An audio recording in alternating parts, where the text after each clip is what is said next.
দাইয়া কালবে একটা নয় দুইটা নয় পাঁচটা নয় সাতটা নয় 50টা নয় 101টা শিশু কন্যা নারীকে আপনার হত্যা করেছিল গরম আপনার মরুভূমির মধ্যে আপনার পুঁতে দেওয়া হয়েছিল যখন তিনার নিজের সন্তানকে ওই মরুভূমির বালিতে যখন দাফন করে দেওয়া হলো তার মনের মধ্যে একটা আলাদা অনুভূতি জাগলো বাড়িতে আসিয়া নিজের বিবিকে বলল বিবিরা আজকে আমার নিজের কন্যাকে যখন মরুভূমিতে আমি দাফন করে দিয়েছি মরুভূমিতে পুকুর করিয়া গর্ত করিয়া যখন ওই মরুভূমিতে আমি ঢালা মাটি দিয়ে দিয়েছি আমার কন্যা বলেছিল আব্বা গো আজকে আমাকে তুমি হত্যা করিও না আমার প্রাণটাকে তুমি নিও না আব্বা আজকে আমি মেয়ে হওয়ার কারণে আজকে আমি মহিলা হওয়ার কারণে আজকে যদি আমাকে আপনি এই বালিতে দাফন করে দেন আব্বা গো খোদার কসম করে বলি আমাকে আপনি একটা বার ছেড়ে দেন আমাকে একবার প্রাণে বাঁচতে দেন আমি দেশ ছেড়ে বিদেশে চলে যাব আব্বা আপনার চোখের সম্মুখে আমি আর আসবো না আপনাকে আব্বা বলে আর ডাকবো না আব্বা গো আমি মায়ের কোলে আর ফিরে যাব না ওই আব্বা যা একবার শুধুমাত্র আমাকে বাঁচার মতো সুযোগটা করে দাও ওই দাইয়া কালবে ওই শিশু মহিলাকে বাঁচতে দেয় না ঢালা মাটি দিয়ে আপনার বাড়িতে চলে এসেছিল বিবিকে বলল বিবি রে আমি এতগুলো কন্যা সন্তানকে আমি হত্যা করেছি আমার বুকে ব্যথা বেদনা যন্ত্রণা কোনোদিন হয় না কিন্তু আমার নিজের কন্যাকে যখন আমি হত্যা করে দিলাম আমার মনের মধ্যে আলাদা একটা অনুভূতি আইলো আমি বুঝতে পারলাম জানতে পারলাম আমি আজও পর্যন্ত যাহা কিছু করেছি অন্যায় করেছি আমি আজও পর্যন্ত যতটা নারীকে হত্যা করেছি আমি অন্যায় করেছি আজকে এই নারীদের সম্মান একটা সময় ছিল রে বাবা 0% সম্মান ছিল না আজকে স্বামী মারা গেলে আজকে ওই নারীকে ওই স্বামীর সঙ্গে ঢালা মাটি দিয়ে দেওয়া হতো জীবিত অবস্থায় আজকে বেরাদার ওই নারীকে হাটের মধ্যে বিক্রি করা হতো একটা গরু ছাগলের যেমন মূল্য হাটে বাজারে বিক্রয় করা হয় ওই রকম নারীদের হাটে বাজারে বিক্রয় করা হতো আজকে থেকে 1442 হিজরি আগে আমার নবী মুস্তাফা সাল্লাল্লাহু তাআলা আলাইহি ওয়াসাল্লাম ওই নারীদের সর্বপ্রথম হাটটাকে বন্ধ করেছিল সর্বপ্রথম নারীদের বিক্রি করা একটা মেলা বন্ধ করেছিল আর তখন থেকে আমার নবী মুস্তাফা সাল্লাল্লাহু তাআলা আলাইহি ওয়াসাল্লাম এই নারীদের সম্মান বাড়িয়ে দিয়েছিল জোরে বলা সুবহানাল্লাহ আজকে নিউ জেনারেশনের ছেলেদের যদি জিজ্ঞাসা করা হয় নারীদের সম্মানকে বাড়িয়েছে নারীদের উচ্চ সম্মানকে দিয়েছে আজকে নিউ জেনারেশনের অনেক সন্তান জানে না অনেকে বলবে স্বামী বিবেকানন্দ দিয়েছে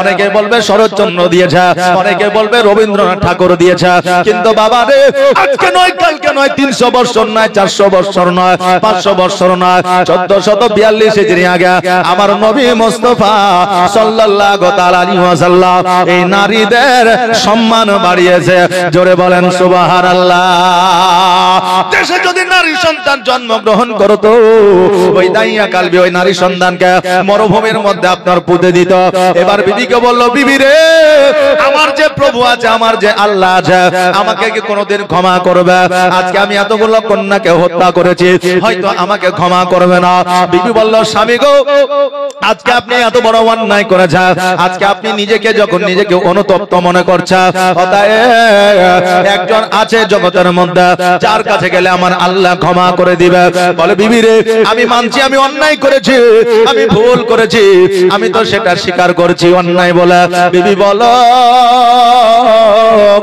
কার কাছে গেলে আমি ক্ষমা পাবো কার কাছে গেলে আমার গুনাহ মাফ হয়ে যাবে কার কাছে গেলে আমি নতুন করে জীবন শুরু করতে পারবো ওই বিবি বলল স্বামী গো একজন আখেরি পয়গম্বর মুহাম্মদ রাসূলুল্লাহ সাল্লাল্লাহু তাআলা আলাইহি ওয়াসাল্লাম জগতের মধ্যে এসেছে ওই দাহিয়া কালবে উনাকে বলে দিল ওই মুহাম্মদের কাছে গেলে হয়তো আল্লাহ ওই নবীর ওসিলা আপনাকে ক্ষমা করে দিতে পারে নবী আমার যখন ভোর রাতে নামাজ পড়ার পরে বার হচ্ছে ফজরের নামাজের পরে দাহিয়া কালবে গিয়ে হাজির হয়ে যায় বলে ইয়া রাসূলুল্লাহ ইয়া হাবিবাল্লাহ নবী গো আমার দ্বারা বড় অন্যায় হয়ে গেছে আমার দ্বারা বড় ভুল হয়ে গেছে বলে কি ভুল কি অন্যায় হয়েছে বলে হুজুর গো একটা নয় দুইটা নয় পাঁচটা নয় 50টা নয় 101টা নারীকে আমি মরুভূমির মধ্যে পুঁতে হত্যা করে দিয়েছি ওগো নবীজি দয়া করে আপনি আপনি আপনার ধর্মের মধ্যে আমাকে দীক্ষিত করেন আর আমার জন্য একবার আল্লাহর কাছে দোয়া করে দেন আল্লাহ যেন আমার জীবনের গুনাহ কাদা maaf করে দেয় আমার নবীজি প্রথমবারে মুখটাকে ফিরিয়ে আনিলা দ্বিতীয়বার ফিরিয়ে আনিলা ওই দাইয়া কালবি শীতের দিনে ঠান্ডার দিনে সকালবেলা শুভে সাদেকের সময় যেন কাঁপতেছিল আমার নবী মুস্তাফা নিজের শরীরের চাদর মুবারক খানা ওই দাইয়া কালবির গায়ে জড়াইয়া দিল আবার আবু বকর বলে হুজুর গো আজকে এত বড় একজন পাপিষ্ট ব্যক্তিকে আপনার চাদরখানা কেন দিলা আমার চাদরখানা দিতে পারতা ওগো নবীজি এত বড় একজন পাপী মানুষকে আপনার চাদরটা মনে হয় আমার তরফ থেকে দেওয়াটা ভালো ছিল হযরত আলী বলে ইয়া রাসূলুল্লাহ ইয়া হাবিবাল্লাহ নবী গো আমার চাদরটা আপনি দিতে পারতা আপনার পবিত্র চাদরখানা কেন দিলা হযরত ওমর ফারুক বলে হুজুর আমার চাদরখানা আপনি দিতে পারতা আপনার পবিত্র চাদরখানা কেন দিলা নবী আমার বলে সাহাবীরা আমার আবু বকর শোনো রে আজকে তোমার চাদরখানা দিলে ওই দাইয়া কালবের গুনাহ maaf হইতো না আজকে ওমরের চাদরখানা দিলে দাইয়া কালবের গুনাহ maaf হইতো না আজকে হযরত আলীর চাদরখানা দিলে দাইয়া কালবের গুনাহ maaf হইতো না আমি নবীজি আমার চাদরখানা যখন দাইয়া কালবের গায়ে জড়ায় দিয়েছি এই দাইয়া কালবিকে জাহান্নামের আগুন পুড়াইতে পারবে না জোরে বলেন সুবহানাল্লাহ আমার নবী মুস্তাফা সাল্লাল্লাহু তাআলা আলাইহি ওয়াসাল্লাম চাদর মুবারক জুব্বা মুবারক নিজের শরীরে জড়ায় নেওয়া তো দূরের কথা আমার নবীজিকে যারা মহব্বতের সহিত একবার শব্দের মাধ্যমে দেখে নিয়েছে খোদার কসম করে বলি তাদের জন্য জাহান্নামের আগুন হারাম হয়ে গিয়েছে আজকে মনের মধ্যে যদি আমাদের কোন রকমের গ্লানি থাকে আজকে শব্দের মাধ্যমে তো দেখা দূরের কথা নবীজিকে নিজের চামড়ার চোখে যারা দেখেছিল তারাও একদিন জাহান্নামী হবে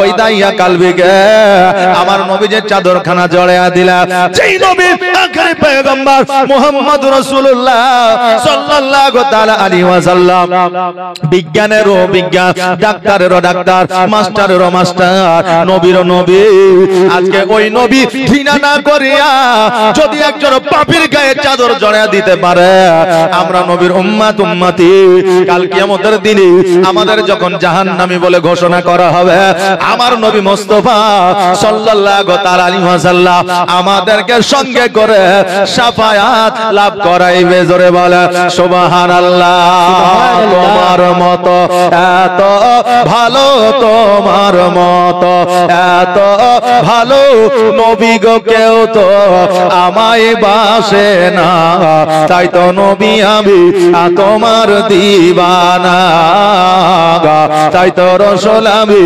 তোমার দিবানা তোমার মতো এত ভালো তোমার মতো এত ভালো কেউ তো আমায় বাসে না তাই তো নবী আমি তোমার দিবানা তাই তো রাসূল আমি তোমার দিবানা ও কি শুনেছে কিতাবের লেখা নবী ছাড়াই আমার জীবন ফাঁকা গো জোরে বলেন সুবহানাল্লাহ ও কি শুনেছে কিতাবের লেখা নবী ছাড়াই আমার জীবন ফাঁকা গো নবীজিকে ভালো না বাসিলে নবীজিকে ভালো না বাসিলে আল্লাহ পাওয়া যাবে না তাই তো নবী আমি তোমার দিবানা তোমার মতো এত ভালো তোমার মতো এত ভালো কেউ তো আমার বাসে না তাই তো নবী আমি তোমার দিবানা তাই তো রাসূল আমি তোমার দিবানা ও বাবাজি ভাইরা আমার নবী মুস্তাফা সাল্লাল্লাহু তাআলা আলাইহি ওয়াসাল্লাম একদিন আমাদের সকলকে শাফাত লাভ করাবে। ওই নবী যদি মানুষকে ঘৃণা না করতে পারে, আমরা একজন মানুষ হইয়া অপরজন মানুষকে কেমন করে ঘৃণা করতে পারি? এটা কিন্তু বাবা শরীয়ত শিক্ষা দেয় না, এটা কিন্তু আপনার ইসলাম যা আপনার শিক্ষা দেয় না। আজকে মানুষ হইয়া মানুষকে ঘৃণা করা তো দূরের কথা, কোন বেধর্মীকে পর্যন্ত আমার নবী ঘৃণা করতে বারণ করেছে। জোরে বলেন সুবহানাল্লাহ। নবী আমার বলে দিয়েছে, তোমরা অন্য কোন দেব দেবীরা, অন্য কারো প্রভুকে, অন্য কারো গডকে, অন্য কারো ধর্মকে তোমরা গালিগালাজ করিও না, তোমরা কোনদিন তাদেরকে নিয়ে তুরস্কার করিও না, তোমরা তাদেরকে নিয়ে কখনো হাসাহাসি করিও না। কারণ আজকে তোমরা অন্য ধর্মের জিনিস নিয়ে হাসাহাসি করবে, কালকে অন্য ধর্মের মানুষেরা তোমার ধর্ম নিয়ে হাসাহাসি করবে। এই জন্য নিজের ধর্মের কর্মে তোমরা ব্যস্ত থাকো, অন্য ধর্মের দিকে তোমরা কোন দিনের তরে ঠাট্টা মজাই আর কি গালি তোমরা দিও না। আজকে যদি আমরা নবীর পথ অনুসরণ করতাম, আজকে যদি নবীর পথটা আমরা আঁকড়ে ধরতাম, আজকে আমরা প্রত্যেকে মুমিন মুত্তাকি সলেহীন হয়ে যাইতাম। কারণ আমার আল্লাহ তাবারাক তাআলা বলেছে, আল্লাহু ওয়ালিউল্লাযিনা আমানু ইন কুনতুম মুমিনিন। আল্লাহ বলে, বান্দারে তোমরা যারা মুমিন হইয়া যাও, তোমরা যারা মুত্তাকিন হইয়া যাও, তোমরা যারা সলেহ হইয়া যাও, তাদের এই জগতে পরের জগতে কোনো বাধা বিপদ আসে না। জোরে বলে সুবহানাল্লাহ। বাবাজি ভাইরা, আমার মায়েরা, আজকে আমার নবী পাক সাল্লাল্লাহু তাআলা আলাইহি ওয়াসাল্লামের পথ যারা আপনার ধরে নিয়েছে, যারা পথ আমার নবীজি আঁকড়ে ধরেছে, তাদের জীবনটা ধন্য হয়ে গিয়েছে।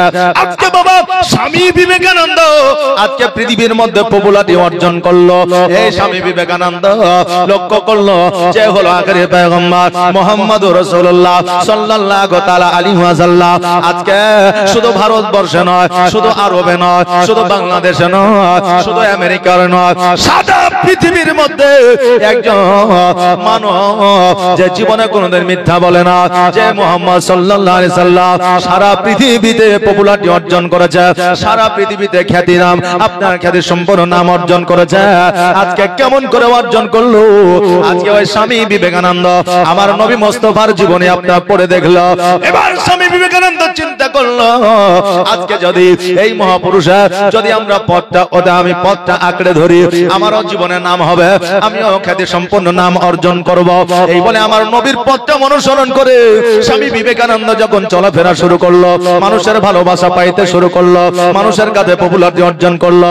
আজকে ভারতবর্ষের মাটিতে আজকে ইতিহাসের পাতায় তার নামটা দেখা যায়। বাবা, আজকে একজন বেধর্মী আমার নবীকে অনুসরণ করে যদি আজকে ভারতবর্ষের মাটিতে যদি পপুলারিটি অর্জন করতে পারে, আজকে আমরা মুসলমান হইয়া আজকে আমরা নবীর পথটা আঁকড়ে ধরলে আমরা মুমিনত্ব অর্জন করব। জোরে বলে সুবহানাল্লাহ। কিন্তু বাবা দুঃখের বিষয়, আমরা মুসলমান কিন্তু নবী চিনতে পারলাম না। আমরা নবী নবী করে, আমরা নবীকে ভালোবাসি ভালোবাসি এই কথা বলি, কিন্তু আমি একটা প্র্যাকটিক্যাল কথা আপনাদের কাছে বাস্তব কথা বলে যা, আদৌ আমাদের অন্তরে নবীর প্রতি মহব্বত না। আগের জামানায় আমার নবী যদি একবার বলে দিত জিহাদের ময়দানে যেতে হবে, জিহাদ পর্যন্ত জিহাদ যুদ্ধের ময়দানে যেতে হবে, তারা দেখতো না বাড়িতে আমার বিবি আছে, তারা দেখতো না আমার বাড়িতে ছোট ছোট সন্তান আছে, তারা দেখতো না আমার এতগুলো সম্পদ বিলীন হয়ে যাবে। নবীর একটা ডাকে তলোয়ার নিয়ে আর ঢালখানা নিয়ে যুদ্ধের ময়দানে হাজির হয়ে যেতেন। জোরে বলে সুবহানাল্লাহ।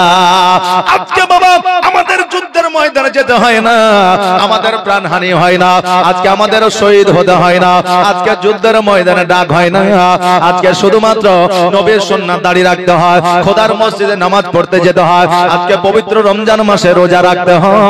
আজকে আমরা জান দেওয়া তো দূরের কথা, নামাজ রোজা এগুলোই আমরা করতে পারি না, শুধুমাত্র আমরা বলি ভালোবাসি। বাবা, ভালোবাসা শুধু মুখে হয় না। আজকে কেউ যদি কাউকে বলে আই লাভ ইউ, আমি তোমাকে ভালোবাসি, নাকি এটা শব্দের অর্থ এটাই হয়, আমি তোমাকে ভালোবাসি, আজকে আই লাভ ইউ বলে দিলাম। এবার কেউ আপনার আবদার করলো, আজকে 14 ফেব্রুয়ারি একটা গোলাপ লাগবে, জি ছুটে গিয়ে দিবে, বলে এটার নামে ভালোবাসা। একটা ক্যাডবেরি লাগবে, ছুটে গিয়ে দিয়ে আসবে, এটার নামে ভালোবাসা। কারণ হলো কেউ যদি কাউকে ভালোবাসে, তার কথাটা তাকে মিষ্টি লাগে, অতএব তার কথা সে শুনবে না, শুনবে না, ভালোবাসা থাকলে শুনবে। অতএব নবী আমাদেরকে যে কথা বলে গেছে, আমরা যদি নবীকে ভালোবাসতাম রে বাবা, আজকে নামাজ ছাড়তাম না, রোজা ছাড়তাম না, মুখে দাঁড়িয়ে রেখে দিতাম, নবীর কথা অমান্য করতাম না। বাবা, আজকে শুনে হয়তো খারাপ লাগতে পারে, কিন্তু এটাই হলো বাস্তব রে বাবা। নবীকে যদি আমরা ভালোবাসতে পারতাম, আজকে আমরা এই প্যান্ডেলটাকে মুসলমান এলাকা হইয়া খালি রাখতে পারতাম না, পারতাম বাবা, পারা যেত না। বাবাজি ভাইরা, যেই খাদিজাতুল কুবরা রাদিয়াল্লাহু তাআলা আনহাকে আমার নবী মুস্তাফা সাল্লাল্লাহু তাআলা আলাইহি ওয়াসাল্লাম বিবাহ করেছিলেন, যখন আমার খাদিজাকে আমার নবী মুস্তাফা বিবাহ করে, তখন কিন্তু ওই খাদিজাতুল কুবরা রাদিয়াল্লাহু তাআলা আনহা কালেমা পড়ে নাই, মুসলমান হয় না। বিয়ের আগে কিন্তু আপনার মুসলমান ছিল না, কিন্তু বাবাজি ভাইরা, আমার নবী মুস্তাফা সাল্লাল্লাহু তাআলা আলাইহি ওয়াসাল্লামকে যেই দিন বিবাহ করলেন, বিবাহে যেদিন আবদ্ধ হইল, সেই দিন কিন্তু আমার নবী মুস্তাফা সাল্লাল্লাহু তাআলা আলাইহি ওয়াসাল্লাম 70টা ওট আপনার মোহরানা দিল, আর 70টা ওট মোহরানা দিয়া খাদিজাতুল কুবরা রাদিয়াল্লাহু তাআলা আনহাকে বিবাহ করলো। বাবা, যখন খাদিজাকে বিবাহ করে আমার নবীজি 3টা শর্ত রেখেছিলেন। 1 নম্বর শর্ত হলো, তোমার যে জমি জায়গা অট্টালিকা ধন সম্পদ আছে, সবকিছু এতিম গরিব মিসকিনের মধ্যে বিলি বন্টন করে দিতে হবে। 2 নম্বর হইল, আমি একটা কাপড় যদি তোমাকে দিই, ওটাই পরিধান করতে হবে। 3 নম্বর হলো, 1 সপ্তাহ ধরে অনাহারে আছো, 1 সপ্তাহ পরে একটা খেজুর তোমাকে খাওয়ানোর জন্য দিলাম, আজকে ওই সময় তুমি খেজুরটা খেতে বসেছ, একটা ফকির যদি চলে আসে, নিজে না খাইয়া ফকিরকে দিয়ে দিতে হবে। খাদিজা রাদিয়াল্লাহু তাআলা আনহা বলেছিলেন, ইয়া রাসূলুল্লাহ, ইয়া হাবিবাল্লাহ, নবী গো, আজকে 3টা শর্ত তো দূরের কথা, ওগো নবীজি, আজকে যদি আপনি বলতেন খাদিজার কলিজা লাগবে, নবী গো, আপনার মহব্বতে আমি খাদিজা আমার কলিজা বার করে আপনার পায়ের তলে রেখে দিতাম। জোরে বলেন সুবহানাল্লাহ। আল্লাহর নবী নূরে নবী গো, আপনি নবী আমার জীবনের জীবন, আপনি আমার জীবন সাথী, অন্ধকার কবরের বাতি, আপনি আমার জীবন সাথী, অন্ধকার কবরের বাতি, আপনি নবী আমার নির্জনের একজন। আল্লাহর নবী নূরে নবী গো, আপনি নবী আমার জীবনের জীবন। আর দেখা আপনার মহজেজা, ভাগবতী খাদিজা, আর দেখা আপনার মহজেজা, ভাগবতী খাদিজা, সপে দিল নবী জীবন আর মরণ।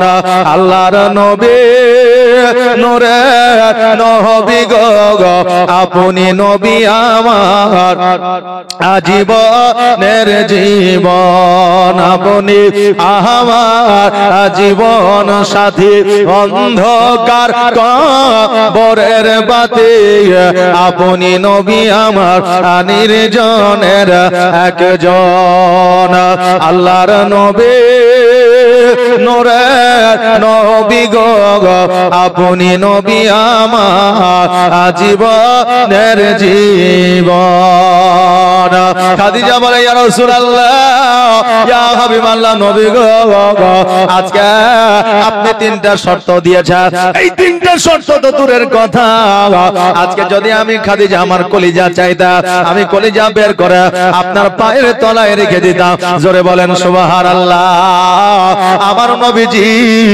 এই তিনটা শর্ত দিয়েছিলেন খাদিজা তিনটা শর্তে রাজি হয়ে গিয়েছিলেন নবী আমার 70টা মোহরানা 70টা মোট মোহরানা দিয়া আমার খাদিজাকে বিবাহ করেছিলেন ওই খাদিজাতুল কুবরা রাদিয়াল্লাহু তাআলা আনহা আমার নবীজির মাথা মোবারক খাড়া নিজের জাং মোবারকের উপরে লইয়া আমার নবী মুস্তাফার চুল মোবারক গুলা যেন আপনার নাড়তেছে নবী আমার কথা বলতে আছে কথা বলতে বলতে নবী যেন আপনার ঘুমিয়ে পড়েছে আমার খাদিজা চিন্তা করে আল্লাহ গো আমার নবী মুস্তাফা যখন ঘুমিয়ে গিয়েছে আমি একটু ঘুমিয়ে যাই কারণ রাত্রি হয়ে গিয়েছে আমার মা খাদিজা রাদিয়াল্লাহু তাআলা আনহা যখন বাবা ঘুমিয়ে গেলে এবার মধ্যরাত্রিতে যখন আমার খাদিজাতুল কুবরা রাদিয়াল্লাহু তাআলা আনহা যখন উঠেছে ওঠার পরে ডান দিকে তাকায় দেখে নবী না বাম দিকে তাকায় দেখে নবী না খাদিজা বলে আল্লাহ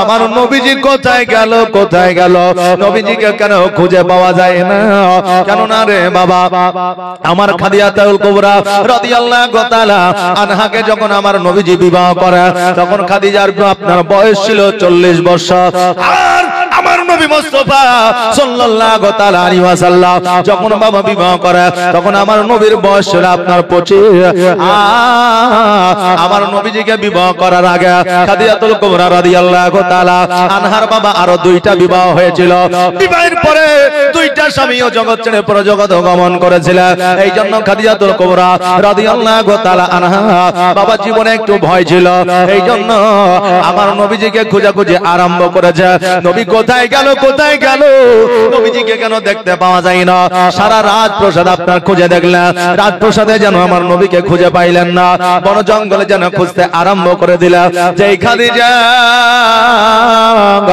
টাকার অভাব ছিল না পয়সার অভাব ছিল না জমি জায়গার অভাব ছিল না যেই খাদিজার সোনা দানা মনে মুক্তার অভাব ছিল না ওই খাদিজা আমার নবীজিকে খোঁজাখুঁজি আরম্ভ করে দিলেন এবার শুভে সাদেকের সময় যখন বাড়ি ফিরে আসবে নবীজিকে পাওয়া গেল না হঠাৎ করে লক্ষ্য করে দেখছে জানো আমার নবীজি একটা পাহাড়ের উপরে সেজদায় যেন রত হইয়া আছে জোরে বলেন সুবহানাল্লাহ খাদিজা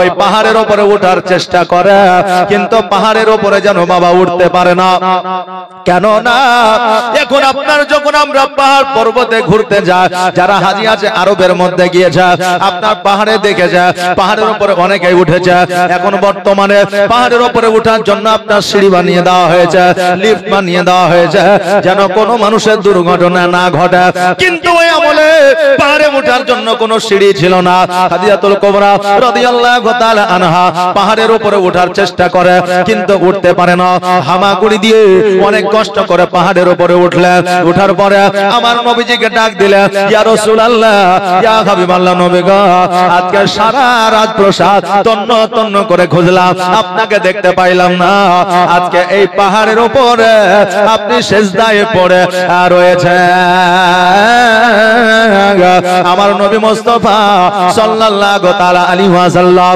খাদিজার কথার দিকে কর্ণপাত না করে আমার নবী যেন কি পড়তে আছে খাদিজা যখন কর্ণপাত করে শুনলে আমার নবীজি সিজদায় পড়িয়া পড়তেছে ইয়া হাবলি উম্মতি উম্মতি জোরে বলো সুবহানাল্লাহ আমার খাদিজা আমার নবী মুস্তাফাকে ডাক দেয়, ইয়া রাসূলুল্লাহ, ইয়া হাবিবাল্লাহ নবী গো, আজকে আপনি পাহাড়ের উপরে সিজদায় পড়ে গিয়া দুই চোখের পানি ছেড়ে দিয়ে কান্দে। ইয়া রাসূলুল্লাহ, আপনার কান্না যে আমি খাদিজা সহ্য করতে পারি না, দয়া করে আপনার কান্নাটা বন্ধ করেন ইয়া রাসূলুল্লাহ, কারণ আমি খাদিজা আপনার কান্না দেখলে আমার কান্না বন্ধ হয় না। আমার নবীজি যেমন এই কথা শুনলেন, সঙ্গে সঙ্গে সিজদা থেকে মাথাটা উঠাইলেন। মাথাটা উঠানোর পরে খাদিজাকে বলে, খাদিজা আজকে কি বাবা তুমি পাহাড়ে কেন এসেছো, বাড়ি থেকে কেন বার হয়ে যাও? আমার খাদিজা বলে, ইয়া রাসূলুল্লাহ, ইয়া হাবিবাল্লাহ নবী গো, প্রথম রাত্রি জীবনে যে পুরুষ মহিলা একবার পায়, ওই রাত্রিতে যদি স্বামীর ঘরে, ওই রাত্রিতে যদি বিবির ঘরে স্বামী না থাকে, ওই বিবির কেমন করে আরামদায়ক ভাবে ঘুম আসতে পারে? ইয়া রাসূলুল্লাহ, ইয়া হাবিবাল্লাহ নবী গো, এই জন্য আমি ঘুমাইতে পারি না, আপনাকে খোঁজার জন্য বার হয়ে গেছি। আমার নবী বলে, খাদিজা আজকে থেকে তোমাকে বারণ করে দিলাম, আজকে থেকে তোমাকে বলে দিলাম, খাদিজা আমি নবী, আমি কোথায় ইসলামের প্রচার ও প্রসার করতে যাব, আমি কোথায় মরুভূমি দিয়ে আমি তাইফের বুকে যাব, আমাকে খোঁজার জন্য কোনদিন বাড়ি থেকে বাইরে আসবে না। খাদিজা বললেন, ইয়া রাসূলুল্লাহ, ইয়া হাবিবাল্লাহ নবী গো, আমি আপনাকে কথা দিলাম গো, আমি আর আপনাকে খোঁজার জন্য আমি বাইরে আসব না। আমার নবী বললেন, খাদিজা যাও বাড়ির দিকে যাও। এবার যখন আমার নবী বলেছেন বাড়ির দিকে যাও, খাদিজা যেন দণ্ডায়মান হয়েছে আর যেন বাবা একটু আহা করে উঠেছে। আমার নবী বলে, খাদিজা আজকে তুমি আহা করে উঠলে কারণটা কি? খাদিজা বলে, ইয়া রাসূলুল্লাহ, আমি যখন পাহাড়ের উপরে উঠেছিলাম, আমি হামাগুড়ি দিয়ে উঠেছিলাম, আর ছোট্ট ছোট্ট পাথর কাকরে আমার হাঁটু কহিনাটা ক্ষত বিক্ষত হয়ে গেছে, রক্ত পড়তেছে। ইয়া রাসূলুল্লাহ, আমি যখন দণ্ডায়মান হইলাম, আমি যখন দাঁড়ায় গেলাম, ওই জায়গাগুলো চোট পাইলো, আঘাত পাইলো, ব্যথায় ব্যথিত হইলাম, এই জন্য আমি আহা করে উঠেছি।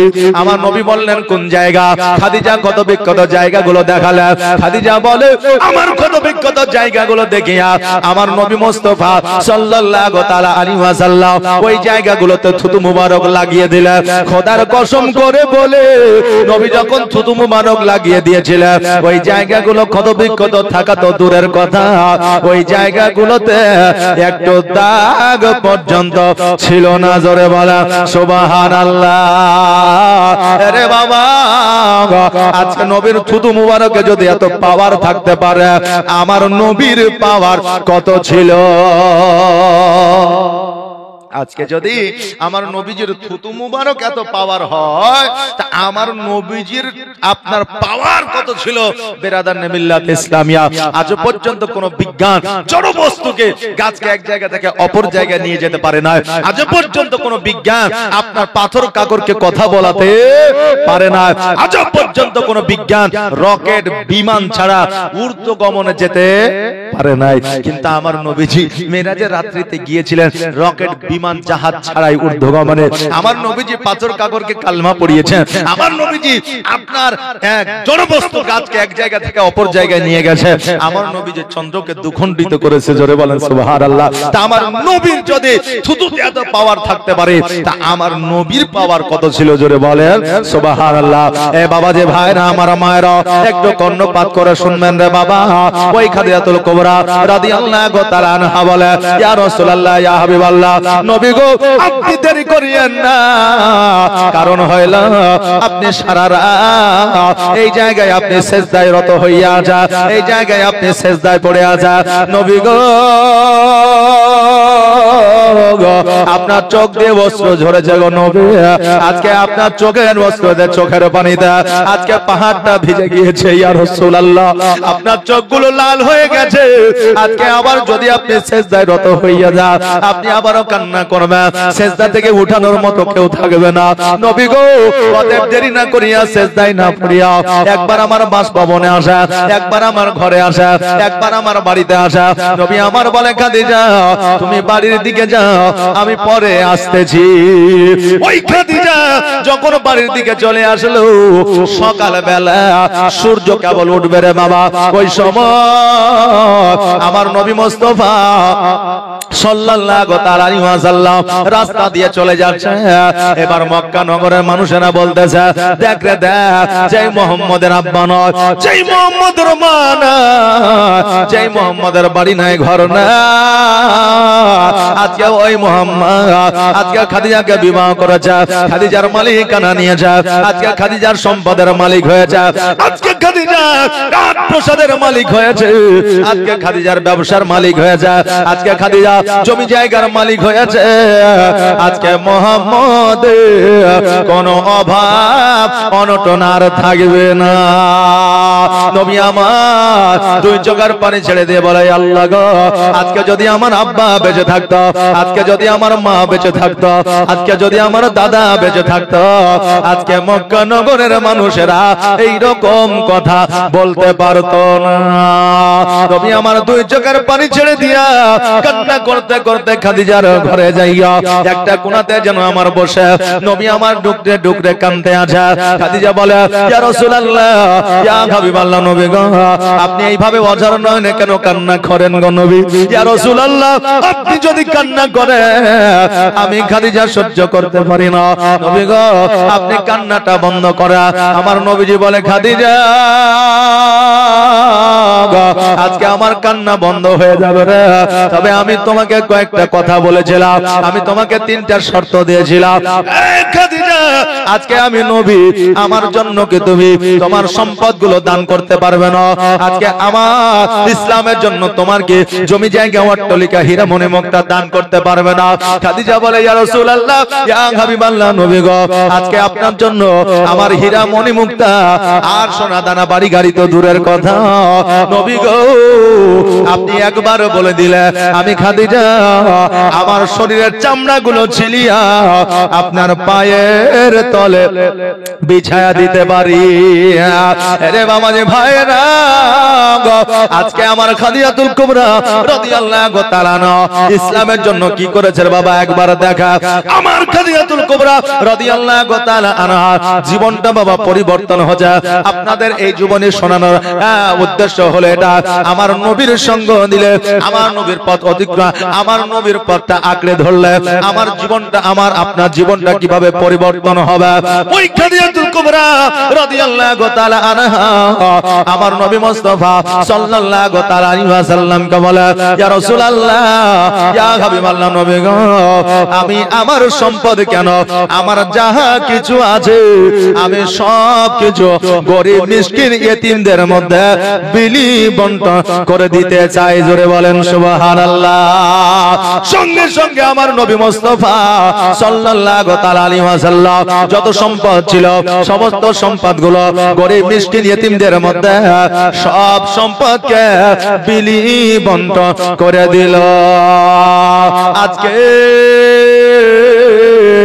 ওই খাদিজাতুল কুবরা রাদিয়াল্লাহু তাআলা আনহাকে লইয়া বাবারে জীর্ণ কুটিরে খেজুর গাছের পাতার ছাউনিতে আমার নবী খাদিজাকে নিয়ে যেন আপনার বসবাস শুরু করে দিলেন, বসবাস যেন আরম্ভ করে দিলে। আমার নবী মুস্তাফা সাল্লাল্লাহু তাআলা আলাইহি ওয়াসাল্লাম ওই খাদিজাকে বলতেছে, খাদিজা, আজকে তোমার আব্বা জানের খাওয়াইলিরা সম্পদ তোমাকে দিয়েছিল, আজকে ওই সম্পদের রাজপ্রাসাদ ছিল রে খাদিজা, আজকে ওই সম্পদের থাকিয়া আজকে তুমি আনন্দে ছিলা, খুশিতে ছিলা, বড় সুখ তুমি উপলব্ধি করতে পেরেছো। কিন্তু আমি নবী মুস্তাফা আজকে তোমাকে আমি কিছুই দিতে পারি না, না ভালো একটা শাড়ি দিয়েছি, না ভালো একটা কাপড় দিয়েছি, না ভালো খাবার দিয়েছি, না ভালো বাড়ি দিয়েছি। আজকে যে সুখ তোমার বাপের বাড়িতে পেয়েছো, আজকে হয়তো আমার বাড়িতে সেই সুখ তুমি পাও না। খাদিজা, আজকে তোমার আব্বার অনেক সম্পত্তি ছিল, খাদিজাতুল কুবরা রাদিয়াল্লাহু তাআলা আনহার বাপের নাম কি ছিল? খাওয়াইলিদ ছিল। তো তোমার আব্বার অনেক সম্পত্তি ছিল, ওই সম্পত্তি পাওয়ার পরে রাজপ্রাসাদে তুমি অনেক সুখ পেয়েছো, যেই সুখ আমার এই জীর্ণ কুটিরে হয়তো তুমি পাও না। খাদিজা বলে, ইয়া রাসূলুল্লাহ, ইয়া হাবিবাল্লাহ, নবী গো, আমার আব্বা জানের দেওয়া সম্পদ শুধু নয়, আমি যে দুইটা বিবাহ করেছিলাম, যেই দুইটা স্বামী ইন্তেকাল করেছে, ওই স্বামীরও সম্পদ আমি পেয়েছিলাম। আজকে এতগুলো সম্পদ পাওয়ার পরে আমি ওই সম্পদ নিয়ে আমি রাজপ্রাসাদের সুখ পেয়েছি গো নবী, এটা ঠিকই, কিন্তু আপনার জীর্ণ কুটিরে যে সুখ পেয়েছি, এই সুখ আমি কোন জায়গায় পাইনি। জোরে বলেন সুবহানাল্লাহ। নবী গো, আমার আব্বা জানের সম্পদে আমি সুখ পেয়েছি ঠিকই, কিন্তু তার চাইতে হাজার গুণ বেশি সুখ ও শান্তি আপনার জীর্ণ কুটিরে পেয়েছি। জোরে বলেন সুবহানাল্লাহ। ভালোবাসা যদি থাকে বাবা অন্তরে, রাজপ্রাসাদ কেন, ওই গাছের ছায়া তো আমাদের সুখ পাওয়া যায়। আর যদি অন্তরে মহব্বত যদি না থাকে, পাঁচতলা বিল্ডিং এর উপরও সুখ পাওয়া যাবে না। কিন্তু বাবা, আমাদের বর্তমানে অনেকেরই ভালোবাসা একবারে যখন আপনাদের জমে উঠে যায়, বিবাহ করে নেয়, সংসার আরম্ভ করে দেয়, কিন্তু যখন ওই স্বামীর অভাব লেগে যায়, তখন বাবা ওই বিবির মন আর স্বামীর প্রতি বসে না। এই জন্য কবির ভাষায় অনেকেই বলে দিয়েছে, ভালোবাসা অভাব যখন দরওয়াজা এসে দাঁড়ায়, অভাব যখন দরওয়াজায় এসে দাঁড়ায়, ভালোবাসা জানালা দিয়ে পালায়। বাবা, বর্তমানে কিছু ভালোবাসা আমাদের এইরকম আছে, কিন্তু বাবা যে ভাইরা, আমার খাদিজাতুল কুবরা রাদিয়াল্লাহু তাআলা আনহা আমার মা বোনদের কি শিক্ষা দিয়ে গেছে দেখা, শুধু জীবনে শুনলে হয় না রে বাবা, এখান থেকে কিছু জ্ঞান অর্জন করতে হয়, এখান থেকে কিছু শিক্ষা নিতে হয়। আরে বাবা জি ভাইরা, আমার খাদিজাতুল কুবরা রাদিয়াল্লাহু তাআলা আনহা জীবনে কোনোদিন রান্না করে না, জীবনে কোনোদিন কি খাবার খাবে নিজেও জানতে পারতো না। কারণ হইল তার দাসীরা রান্না বান্না করতো, তার বাড়িতে কর্মচারী ছিল। এবার যখন নবীর জীর্ণ কুটিরে এসেছে, তখন তো দাসী নয়, রান্না বান্না করার মতো লোক নয়। নবী আমার বলে, খাদিজা, আজকে আমার বাড়িতে আমি তোমাকে রান্না করে খাওয়াবো। খাদিজা বলে, ইয়া রাসূলুল্লাহ, আমি আপনাকে রান্না করে খাবো, এই জন্য আমিও নেকি পাবো, আর আপনিও আমার প্রতি মহব্বত দিয়ে আমার খাবারের আপনি প্রশংসা করবে, আমাকে ভালো লাগবে। স্বামী যদি বিবির হাতের খাবার খাইয়া বিবিকে যদি একবার বলে দেয়, আজকে খাবারটা খুব সুন্দর হয়ে যায়, আজকে ভাতটা খুব সুন্দর হয়ে যায়, আজকে রুটিটা খুব সুন্দর হয়ে যায়, ওই বিবি বাড়ির কাজ করে মজুরি চাই না, একটু প্রশংসা চায়। আর স্বামীর মুখ থেকে যদি একটু প্রশংসা পেয়ে যায়, ওই বিবি খুশি হয়ে যায়। বাবা যে ভাইরা, এটা আমার কথা নয়, আপনার কথা নয়, আমার নবী মুস্তাফা সাল্লাল্লাহু তাআলা আলাইহি ওয়াসাল্লাম বলেছে, হ্যাঁ আমার উম্মতে, হ্যাঁ আমার উম্মতেরা, আজকে তোমার বিবিরা যখন তোমাদের রান্না বান্না করে খাওয়াবে, একটু বিবির প্রশংসা করে দিবে, ওই বিবি খুশি হয়ে যাবে। তবে আজকে বাড়িতে গিয়ে টারাই করিয়েন না, কথা বুঝলেন না, আজকে বাড়িতে গিয়ে টেরাই করিয়েন না। কারণ একটা জায়গায় বলেছিলাম, বিবিদের প্রশংসা করবে বেশি বেশি করে, বিবিরা খুশি হবে। বলে কেমন প্রশংসা? বিবি যদি সুন্দর শাড়ি পরে বলবে ভেরি বিউটিফুল, খুব নাইস, ভালো লাগছে বলবে। বিবি যদি রান্না বান্না করে, সবজিটাতে যদি লবণও বেশি হয়, বলবে ভেরি গুড, খুব সুন্দর সবজি হয়েছে, দেখবে বিবি খুশি হয়ে যাবে। একজন যুবক বাড়িতে গেছে, যাওয়ার পরে খেতে বসেছে, অনেকে আছে না জালসা শুনে বাড়ি গিয়ে খাওয়া দাওয়া করবে না, তো বাড়িতে গিয়ে খাওয়া দাওয়া করতে বসেছে, বিবি খাবার দিয়েছে। এবার বলছে, মৌলবি তো বললো নাম করলে প্রশংসা করলে বিবি খুশি হয়, তো একবার প্রশংসা করি। বলছে, বিবি রে, আজকে যে তুমি খাবারটা দিয়েছো খুব সুন্দর হয়েছে। বিবি মুখ কানকে ভারী করে বসে আছে। স্বামী বলছে, বিবি রে, মৌলবি বললো বিবির নাম করলে প্রশংসা করলে বিবি খুশি হয়ে যায়, আজকে তোর মুখটা কেন বেজার হয়ে গেল? বিবি বলছে, বেজার হবে না। বলে কেন? বলে আমি তোমাকে 5 বছর রান্না বান্না করে খাওয়াচ্ছি, একদিনও তুমি আমার তরকারির আমার সবজির নাম করনি। আর যেমনই পাশের বাড়ির ভাবি খাবার দিয়ে গেছে, তরকারি দিয়ে দিয়ে গেছে, অমনি বলছো তরকারিটা খুব সুন্দর হয়েছে। তা আমি কি করে খুশি হব?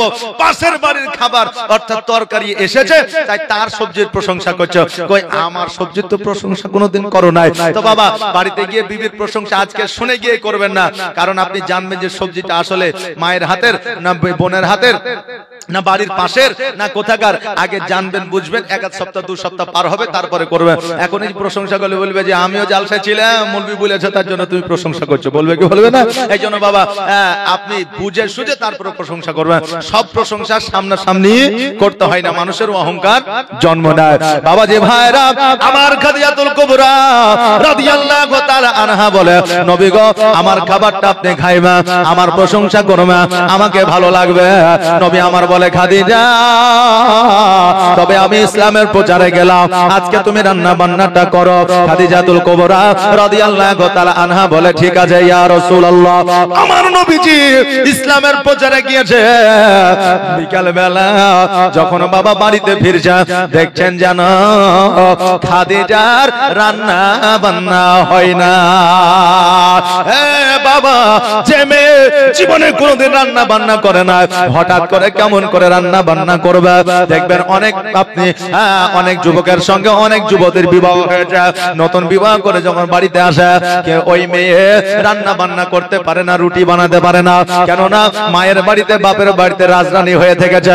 মা কোনোদিন বলে না রুটি বানিয়ে দে, মা কোনোদিন বলে নি চা বানিয়ে দে, মা কোনোদিন বলে না সকালবেলা হাড়ি বাসন গুলো পরিষ্কার করে দেয়।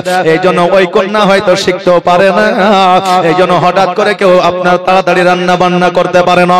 খাদিজা উনুনের সম্মুখে যেন বসে আছে, নবী আমার যাইয়া বলে খাদিজা কি ব্যাপার রান্না হয় না? খাদিজা বলে হুজুর গো এখনো পর্যন্ত তো হয় না। নবী আমার বলে খাদিজা যাও যাও যাও তুমি ঘরের মধ্যে বসো, আমি নবী রান্নাটা করি। খাদিজা বলে ইয়া রাসূলুল্লাহ ইয়া হাবিবাল্লাহ, নবী গো আপনি অনেক কষ্ট করে ইসলামের প্রচার করে আসলেন, আজকে আমি রান্নাটা করে দিই। আমার নবী বলে খাদিজা আজকে তুমিও রান্না করতে চাও, আমিও রান্না করতে চাই, এসো এসো আমরা দুজন মিলে একই সঙ্গে রান্না করব। জোরে বলেন সুবহানাল্লাহ। আমার নবীজি উনুনে জাল দিলে আর আমার খাদিজাতুল কুবরা রাদিয়াল্লাহু তাআলা আনহা আপনার রান্না করলে। এই জন্য বাবারে বিবিদের কাজে সহযোগিতা করা আমার নবীর সুন্নাত। জোরে বলেন সুবহানাল্লাহ।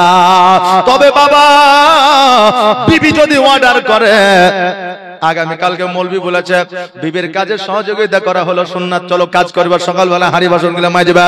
বিবি যদি স্বামীকে অর্ডার করে ওই বিবি গুনাহগার হয়ে যাবে, কারণ স্বামীর উপরে অর্ডার করা যাবে না। স্বামী যদি খুশি হইয়া বিবির মহব্বতে যদি কাজকর্ম করে দেয় তবে ওটা হবে নবীর সুন্নাত। কারণ হলো আমার নবীজি যখন ফাতেমার বিবাহ দিলেন, হযরতে ফাতেমাতুজ জোহরা রাদিয়াল্লাহু তাআলা আনহাকে বললেন ফাতেমা আজকে তোমাকে বলে গেলাম রে বেটি, আজকে আমার আলী যখন কাজকর্ম করে বাড়িতে আসবে একবার জায়গায় দুইবার যেন দরজায় ঠোকা না মারতে হয়। একবার ঠোকা মারা মাত্র দুইবারের বেলায় তুমি খুলে দিবে। জোরে বলে সুবহানাল্লাহ। ফাতেমা জীবনে যতদিন পর্যন্ত জগতের মধ্যে হায়াতে থাকবে জীবনে কোনোদিন স্বামীকে অর্ডার করবে না। ওই ফাতেমাতুজ জোহরা রাদিয়াল্লাহু তাআলা আনহা এমনি এমনি জান্নাতের রানী ছিলেন না রে মা, এমনি এমনি জান্নাতের সরদারিনী ছিলেন না। ওই আমার ফাতেমা যেই দিন থেকে আমার নবীজির কথাটাকে শুনে নিল, ওই দিন থেকে আমার আলী যখন বাড়িতে আসতো একবার ঠকা মারা আর দ্বিতীয়বার ঠকা দিতে হইতো না। আলী জিজ্ঞাসা করেছিল ফাতেমা আমার একদিন 2 দিন 3 দিন সঠিক সময়ে তুমি দরজা খুলতে পারো, কিন্তু প্রতিদিন সঠিক সময়ে তুমি দরজা কেমন করে খোলো? একবার ডাকার পরে দ্বিতীয়বার ডাকতে হয় না। আমার ফাতেমা বলেছিল স্বামী গো আমার বাড়িতে যত কাজকর্ম আছে, আমি যত ইবাদত উপাসনা করি, সমস্ত কাজ কমপ্লিট করার পরে আমি যখন যখন বুঝতে পারি আমার স্বামীর আসার সময় হয়ে গেছে, তখন আমি বিছানায় না শুয়ে থাকিয়া, তখন আমি কোন কাজে কর্মে রত না হইয়া থাকিয়া আমি দরওয়াজার কাছে গিয়ে দাঁড়িয়ে থাকি। আমার স্বামী আসবে, আওয়াজ দিবে, আমার স্বামীর জন্য দরওয়াজাটা খুলে দিব। জোরে বলে সুবহানাল্লাহ। হ্যাঁ বাবাজি ভাইরা, ও আমার মায়েরা, আজকে স্বামীকে অর্ডার করতে পাবে না। স্বামী যদি নিজে ইচ্ছায় কাজ কর্ম করে দেয়, ওটাই হবে নবীজির সুন্নাত। জোরে বলেন সুবহানাল্লাহ। খাদিজা রাদিয়াল্লাহু তাআলা আনহা আর আমার নবী মুস্তাফা সাল্লাল্লাহু তাআলা আলাইহি ওয়াসাল্লাম একই সঙ্গে যেন রান্না বান্না করলেন। জোরে বলা সুবহানাল্লাহ। নবী আমার বলে, খাদিজা আজকে আমাদের আব্বা নাই মা নাই, আজকে তোমারও আব্বা নাই মা নাই, আজকে আমরা জগতের মধ্যে বড় একা। তবে খাদিজা আজকে আমার বিপদ হইলে, আজকে আমার আপদ হইলে, আজকে খাদিজা তুমি ছুটে আসো। ও খাদিজা, তোমার বিপদ আপদ হইলে আমি নবী ছুটে যা। কারণ হইল আমার নবী যখন নামাজে রত হইতা, উতবা সাইবা আমার নবীর মাথার উপরে উটের ভুঁড়ি চাপায়া দিত। খাদিজা রাদিয়াল্লাহু তাআলা আনহা বাবারে ওই উটের ভুঁড়ি খানা নামায়া আমার নবীজিকে সঙ্গে করে নিয়া বাড়ির মধ্যে আসতো। জোরে বলা সুবহানাল্লাহ। হে বেরাদার, নবী আমার ইসলামের প্রচার করতে গেছে, আজকে পাথরে আঘাত করে আমার নবীজির শরীরটা রক্তাক্ত করে দিয়েছে। নবী আমার তবুও নামাজ ছাড়ে না। আজকে নবী মুস্তাফা নামাজে যখন রত হইয়া যাইতা, উতবা সাইবা ভুঁড়ি চাপায়া দিত, তবুও বাবা নামাজ ছাড়ে না। আজকে নবীজি আপনার বন জঙ্গলের মধ্যে যখন আপনার নামাজ রত হইতে অনেক সাহাবীদেরকে পাথরের দ্বারা আঘাত করা হইতো, তবুও কোন সাহাবী নামাজ কাজা না। আজকে বর্তমানে আমরা নামাজ পড়তে গেলে আমাদের কেউ বাধা দেয় না, মসজিদে আজান দিলে আমাদের কেউ বাধা দেয় না, পবিত্র রমজান মাসে রোজা রাখলে আমাদের কেউ বাধা দেয় না। তবুও আমরা এমনই মুসলমান যে আমরা নামাজ রোজা করতে চাই না। বাবাজি ভাইরা, ওই নবী মুস্তাফা সাল্লাল্লাহু তাআলা আলাইহি ওয়াসাল্লাম আপনার জগতের মধ্যে পিতামাতা না থাকার পরও ইসলামের প্রচার প্রসার করেছে। এই জন্য আমার নবীজির আব্বা মা ছিল না, এই জন্য জগতের মধ্যে যাদের বাপ এবং মা থাকবে না তাদেরকে এতিম বলা হয়েছে। আর আমার নবী বলে দিয়েছে, এই এতিমদের যারা খিদমত করবে, এতিমদের যারা টাকা পয়সা দিয়ে সহযোগিতা করবে, আজকে আমার আল্লাহ তাবারাক তাআলা তাদেরকে জান্নাতুল ফেরদাউস দান করবে। হ্যাঁ বেরাদার, আমার নবী বলেছেন টাকা পয়সা ধন সম্পদ দেওয়া তো দূরের কথা, একজন এতিম যদি তুমি দেখতে পাও, ওই এতিমের মাথায় যদি তুমি হাত বোলাইয়া দাও, আমার আল্লাহ তাবারাক তাআলা ওই এতিমের মাথায় হাত বুলিয়ে দেওয়ার কারণে একটা মাকবুল হজের সব দান করে দিবে। আজকে ওই এতিমের সেবা যদি মানুষ যত্ন না করে, এতিমের সেবা যদি না করে, আমার আল্লাহ তাবারাক তাআলা বলেছে আমি নিজে ওই এতিমের সেবা যত্ন করি। জোরে বলা সুবহানাল্লাহ। বেরাদার, আজকে দেখবে জগতের মধ্যে আমার সন্তান আপনার সন্তান দেখবে মাসের মধ্যে 2 বার 3 বার অসুস্থ হয়ে যায়, কিন্তু যার বাপ নাই মা নাই, যেই ছেলেটা ধুলোবালিতে গড়াগড়ি করে আজকে বছরের বছর পার হয়ে যায়, তার শরীরে রোগ বালা না। কেননা একজন এতিম যখন ধুলোর মধ্যে থাকে, মানুষ তার ধুলো পরিষ্কার করে না, কিন্তু আল্লাহর ফেরেশতা ওই এতিমের শরীরে জীবাণুগুলা ফেরেশতারা পরিষ্কার করে দেয়। জোরে বলেন সুবহানাল্লাহ। এই জন্য বলছে রাস্তার ধারে এতিম বাচ্চা, জোরে বলেন না সুবহানাল্লাহ। একটু আওয়াজ দিয়ে বলেন না সুবহানাল্লাহ। নারে তাকবীর, নারে রিসালাত, ইয়া রাসূলুল্লাহ। সুবহানাল্লাহ, সুবহানাল্লাহ, জাযাকাল্লাহ, মাশাআল্লাহ, বারাকাল্লাহ। এই দেখেন বাবা, কবির ভাষা কি বলছে, রাস্তার ধারে এতিম বাচ্চা, রাস্তার ধারে এতিম বাচ্চা, কেন বসে কান্দে রে আরশের পায়া হিলে রে, আরশের পায়া হিলে রে। আরে এতিম বাচ্চা বসে বসে কেন হয় যে কান্দিয়া যায় আর খোদা তাআলা ডেকে তামা ফারিস্তাদের তাই তো কয় ফারিস্তাদের তাই তো কয় তাড়াতাড়ি করে তোমরা তাড়াতাড়ি করে তোমরা নাও না কোলে তোলে রে আরশের পায়া হিলে রে রাস্তার ধার এতিম বাচ্চা রাস্তার ধার এতিম বাচ্চা কেন বসে কান্দে রে আরশের পায়া হিলে রে আর রাত পোহালো দিন ভোরালো আর তো সময় না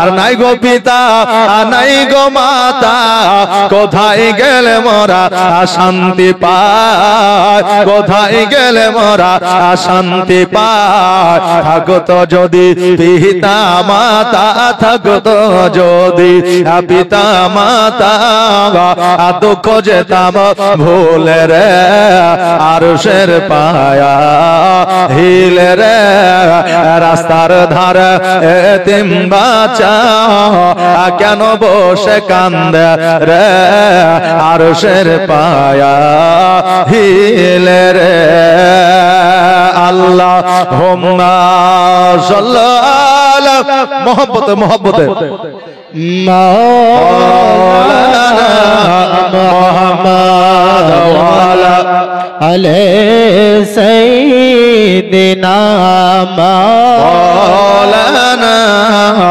মুহাম্মদ ওই খাদিজাতুল কুবরা রাদিয়াল্লাহু তাআলা আনহা আমার নবী মুস্তাফাকে এত মহব্বত দিয়েছেন এত ভালোবাসা দিয়েছেন আমার নবীজি ওই খাদিজাকে এত ভালোবাসতেন রে বাবা যে আমার নবীজি যেই জায়গায় থাকুক না কেন ওই খাদিজার মহব্বতে বাড়িতে আমার নবীজি চলে আসতেন জোরে বলেন সুবহানাল্লাহ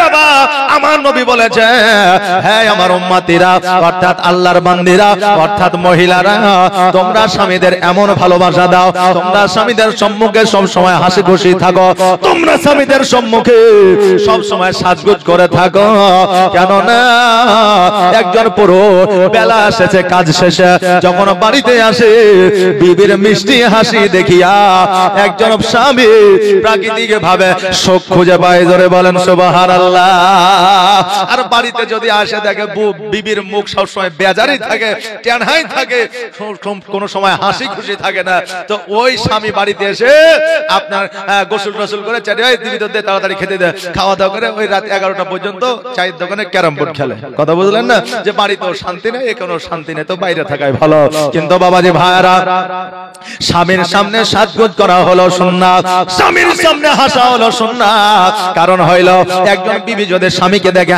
হাসে আর স্বামীকে আর বিবিকে দেখে যদি স্বামী হাসে আমার আল্লাহ বলে ওই স্বামী আর স্ত্রীকে একটা হজের সওয়াব দিয়ে দেওয়া হয় জোরে বলা সুবহানাল্লাহ বাবারে আমার নবী মুস্তাফা সাল্লাল্লাহু তাআলা আলাইহি ওয়াসাল্লাম আমার খাদিজাকে কেমন মহব্বত করেছিলেন একবার দেখা আমার নবী মুস্তাফা সাল্লাল্লাহু তাআলা আলাইহি ওয়াসাল্লাম মসজিদে নববীতে আপনার তাকরীর করছেন বক্তব্য দিচ্ছেন আমার ফাতেমা তো জোহরা রাদিয়াল্লাহু তাআলা আনহা নবীজির সবচাইতে আপনার ছোট্ট কন্যা ছিলেন 12 বছরের কন্যা আমার নবীজির কাছে আসিয়া বলে ইয়া রাসূলুল্লাহ ইয়া হাবিবাল্লাহ নবী গো আপনি একটু জলদি করে বাড়ির দিকে চলেন কেন না আমার মা অজ্ঞান হয়ে জমিনের মধ্যে পড়েছে জোরে বলেন সুবহানাল্লাহ যেমনই আমার নবীজি এই কথা শুনে যায় অমনি আমার নবীজি বক্তব্যকে আপনার স্থগিত করে দিয়া বক্তব্য সমাপ্ত করে দিয়া বাড়ির দিকে যেন ছুটতে আরম্ভ করেছে এখন হঠাৎ করে যদি আমার বাড়ি থেকে বাবা ফোন আসে আর ফোন আসার পরে যদি বলে বাড়িতে একটা অ্যাক্সিডেন্ট ঘটে গিয়েছে এখন আমি যদি এই জালসা এখান থেকে যদি বন্ধ করে দিয়ে যদি আমি চলে যাই খারাপ লাগবে কি লাগবে না নালে চারটা কথা বলে যাব, যা হয়েছে বাড়িতে দেখে নেবে। এখন শ্রোতাকে কিন্তু খারাপ করা যাবে না। আমাদের মনোমানসিকতা, মাঠে গিয়েছে আলুর জমিতে পানি দিচ্ছে, সন্তান গিয়ে বলছে মা অজ্ঞান হয়ে গেছে, বাড়িতে পড়ে গেছে। বলে তাড়াতাড়ি করে জলদি করে তোরা ওই আপনার হাতুড়িয়া ডাক্তারের কাছে নিয়ে যা, মনে হয় প্রেশারটা হাই হয়েছে, আমি পানি দেওয়ার পরে আসছি। বলে কি বলি না, এই তো আমাদের বিবিদের প্রতি মহব্বত। কিন্তু আমার নবীজি বক্তব্যকে আপনার সমাপ্ত করে দিয়ে সঙ্গে সঙ্গে বাড়ির দিকে ছুটতে আরম্ভ করলেন। যাওয়ার পরে দেখছে জানো আমার খাদিজা অজ্ঞান হয়ে জমিনের মধ্যে বাবা পড়ে আছে। আমার নবীজি ওই খাদিজা মাথা কানা নিয়ে নিজের চাঁদ মুবারক উপরে রাখলেন আর পানির ছিটা দিয়ে দিলেন। সূরা ফাতিহা পড়ে জোরে বলেন সুবহানাল্লাহ। এ বাবা সূরা ফাতিহার এত গুণ আছে আমরা হয়তো অনেকে জানি না। আমার দয়ার নবী মায়ার নবী সাল্লাল্লাহু তাআলা আলাইহি ওয়াসাল্লাম বলেছেন এক গ্লাস পানিতে সূরা ফাতিহা পড়ে যদি ফুঁক দিয়ে দেওয়া হয় আর ওই পানিটা যদি পান করে না হয় 111টা রোগ ওই সূরা ফাতিহা পড়ার কারণে মানুষের ভালো হয়ে যায়। জোরে বলেন সুবহানাল্লাহ। সূরা ফাতিহার মধ্যে 111টা রোগের গুণ রয়েছে। বেরাদার পৃথিবীর মধ্যে যত রোগ বালা আছে এই সমস্ত রোগ বালা আপনার সমাধান এই আল কোরআনের মধ্যে রয়েছে। জোরে বলেন সুবহানাল্লাহ। আমার নবীজি যখন পানির ছিটাখানা দিয়ে দিলেন অমনি যেন খাদিজার চোখটা খুলে দিয়েছে, জ্ঞান যেন ফিরে এসেছে। খাদিজা ওয়াজর নয়নে কান্না করতে আরম্ভ করেছে। নবী আমার বলে খাদিজা তুমি কেন কান্না করো, তোমার চোখে কেন পানি? এই খাদিজা আজকে তোমার শরীরে রোগ নাই, বালা নাই, জ্বর নাই, জ্বালা নাই, আজকে তোমার কোনো হার্টের প্রবলেম নাই, সুগারের প্রবলেম না, আজকে তোমার থাইরয়েডের প্রবলেম না, আজকে তুমি অজ্ঞান হয়ে জমিনের মধ্যে কেন পড়ে যাও? আজকে আমার আপনার প্রশ্ন হতে পারে তখন তো আপনার কোন রকমের ল্যাবরেটরি, কোন রকমের ল্যাব ছিল না, কোন রকমের আপনার রক্ত পরীক্ষা করার মেশিন ছিল না, ইসিজি ছিল না, তখনকার আমলে সিটি স্ক্যান ছিল না, তখনকার আমলে বাবা কোন রকমের আমাদের দেহ পরীক্ষা করার মতো মেশিন ছিল না। আমার নবী কেমন করে জানলো খাদিজার শরীরে রোগ বালা না? কেন না আমার নবীর চাইতে বড় ডাক্তার তখনকার আমলে কেউ ছিল না, এখনো না, কিয়ামত পর্যন্ত হবে না। কারণ আমার নবীজি ডাক্তারেরও ডাক্তার। জোরে বলেন সুবহানাল্লাহ। ওই নবীজি বলে খাদিজা আজকে তোমার শরীরে রোগ নাই, বালা নাই, মুসিবত নাই, জ্বর নাই, জ্বালা নাই, কোন রকমের সমস্যা নাই, তবুও তুমি অজ্ঞান হয়ে জমিনের মধ্যে পড়ে যাও কেন? আমার খাদিজাতুল কুবরা রাদিয়াল্লাহু তাআলা আনহা দুই চোখের পানি ছেড়ে দিয়ে বলে ইয়া রাসূলুল্লাহ, ইয়া হাবিবাল্লাহ, নবী গো আমি জানি আমার শরীরে কোন রোগ নাই, বালা নাই, মুসিবত নাই, জ্বর নাই, জ্বালা নাই, কোন রকমের রোগ নাই, তবু আমি অজ্ঞান হয়ে জমিনের মধ্যে পড়ে যাই কারণ আমার মধ্যে একটা মানসিক রোগ বসবাস করছে। বাবারে জগতের মধ্যে আপনার সব কিছুর ওষুধ আছে, জ্বরের ওষুধ আছে, থাইরয়েডের ওষুধ আছে, সুগারের ওষুধ আছে, এমনকি ক্যান্সারেরও পর্যন্ত ওষুধ বের হয়ে যায়, কিন্তু মানসিক রোগের আপনার কোন প্রকারের ওষুধ না আছে। মানসিক রোগের ওষুধ না। খাদিজা বলে ইয়া রাসূলুল্লাহ আজকে আমি মানসিক রোগে ভুগছি। বলে কেমন? বলে কি করে? খাদিজা বলে ইয়া রাসূলুল্লাহ আপনি একদিন আমাকে কবর সম্পর্কে বলেছিলেন, কবর সম্পর্কে বলেছিলেন ডান দিকের মাটি বাম দিকের মাটি বান্দাদের চাপ দেবে, হাড় হাড্ডিগুলো আটার মতো পেশাই করে দিবে। নবী গো পুলসিরাতের কথা বলেছে, মানুষ পুলসিরাত পার হইতে পারবে না, কাটা বিচ্ছু সাপের মধ্যে পড়ে যাবে। নবী গো আপনি জাহান্নামের কথা বলেছেন, যেই জাহান্নামে নিক্ষেপ করলে 70 বছর ওই জাহান্নামের মধ্যে পড়তে সময় লাগবে। নবী গো আজকে আপনি মিজানের কথা বলেছেন, ইয়া রাসূলুল্লাহ ইয়া হাবিবাল্লাহ, নবী গো আমি খাদিজা ওই কবরের আযাব সম্পর্কে যখন আমার চিন্তা ভাবনা চলে আসে, জাহান্নামের আযাবের যখন চিন্তা ভাবনা চলে আসে, ওই মিজানের পাল্লা যখন আমার চিন্তা ভাবনা চলে আসে, ওই পুলসিরাতের রাস্তা যখন চিন্তা ভাবনা চলে আসে, নবী গো খোদার কসম করে বলি আমি খাদিজা অটোমেটিক অজ্ঞান হয়ে জমিনে পড়ে যায়। জোরে বলেন সুবহান। সুবহানাল্লাহ। এ বেরাদার, একটু চিন্তা করে দেখেন রে বাবা, যেই খাদিজা জান্নাতের সার্টিফিকেট পেয়েছিল, যেই খাদিজা ইসলামের জন্য সমস্ত সম্পদ দান করে দিয়েছিল, যেই খাদিজা আমার নবীজির সঙ্গে জীবন যাপন করেছে, যেই খাদিজার বিবি হলো আমার নবী মুস্তাফা, যেই খাদিজার স্বামী হলো আমার নবী মুস্তাফা, যেই খাদিজার ওই মেয়ে হলো ফাতেমা জান্নাতের রানী, ওই খাদিজা জান্নাতে যাওয়ার এতটা গ্যারান্টি থাকার পরে ওই খাদিজা কবর দেখে ভয় করে, জাহান্নাম দেখে ভয় করে, পুলসিরাত দেখে ভয় করে, মিজানের পাল্লা দেখে ভয় করে, কবরে আযাব দেখে ভয় করে। আর আজকে আমরা সামান্য নবীর উম্মতি হইয়া আমরা কবরের আযাবকে ভয় করা তো দূরের কথা, আমরা মরব এই কথা আমাদের মনে পড়ে না। আমার দয়ার নবী মায়ার নবী সাল্লাল্লাহু তাআলা আলাইহি ওয়াসাল্লাম বলেছে, হে আমার উম্মতি, তোমরা যদি প্রতিনিয়ত প্রতিদিন যদি মরণকে তোমরা 70 বার করে স্মরণ করো, কতবার বললাম? কতবার? 70 বার করে যদি স্মরণ করো, কাল কিয়ামতের দিনে আমার আল্লাহ তাবারক তাআলা শহীদের দরওয়াজা দান করবে। জোরে বলেন সুবহানাল্লাহ। আরে বাবা, তবে মরণকে মরণের মতো করে স্মরণ করতে হবে। এখন মরবই তো, মরে যাবই তো, মরতেই তো হবে, বেঁচে থাকার জন্য আসেনি। এরকম কমন ডায়লগ তো অনেকেরই আছে, এই সারা জীবন মরবো নাকি রে, এই সারা জীবন বাঁচতে এসেছি নাকি, একদিন তো মরবই বলে কি বলে না? কিন্তু এটা আদৌ কি মরণকে স্মরণ করা হলো না।